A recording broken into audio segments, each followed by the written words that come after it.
So here we have the Mini Clubman automatic on an 18 plate. I'm going to start off by showing you around the outside of the car, and then we'll hop in and run through some controls on the inside.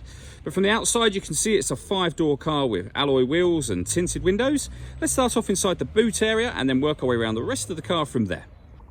So as we approach the back of the car, you can see we have reversing sensors, plenty of boot space as well, along with that 60/40 split folding rear seat should you wish to increase this space even further.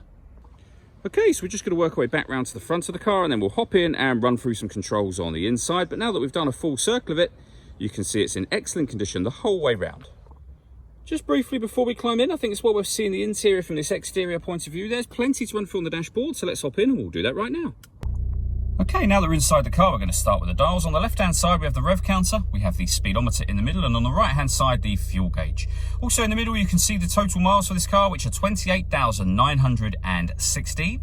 You can change information displayed above that by pressing a button on the end of the indicator stalk for various bits of trip computer information, or that digital readout for the speedometer that you see being displayed now.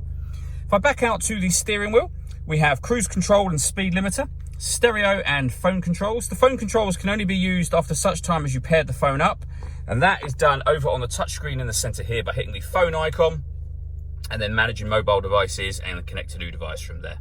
It is all touchscreen, but you can also make all of the movements on the screen by using this dial and this collection of buttons just here. So for example, if we want to access satellite navigation, we can do, and we can go down to map, and you can see that just there. There's a full video on our YouTube channel and on our website that shows how this works. When it comes to music in this car, we have DAB, FM radio as well. We've got Bluetooth audio so you can stream your music wirelessly, and we have USB input on top of that. So plenty of ways to listen to your music in this car. Working our way down, we have dual zone climate control, so you can adjust the passenger and driver temperatures, the fan speed up and down. You can determine what direction you'd like the air to be distributed in. When you're happy with those settings, this button turns the air conditioning off or back on again, or you can hit auto. In doing so, the car will now take control of the temperatures by managing the fan speed itself. You can override that by pressing auto and you'll go back to whatever setting you had it on previously.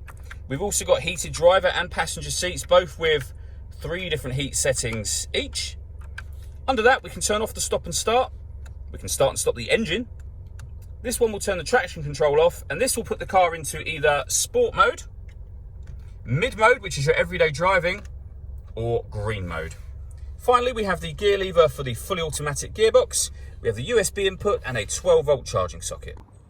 All that leaves me to say is thank you for taking the time to watch this video. If you'd like to come and see the car in person and have a test drive, please feel free to call any of our MJA sites. We'd love to hear from you soon.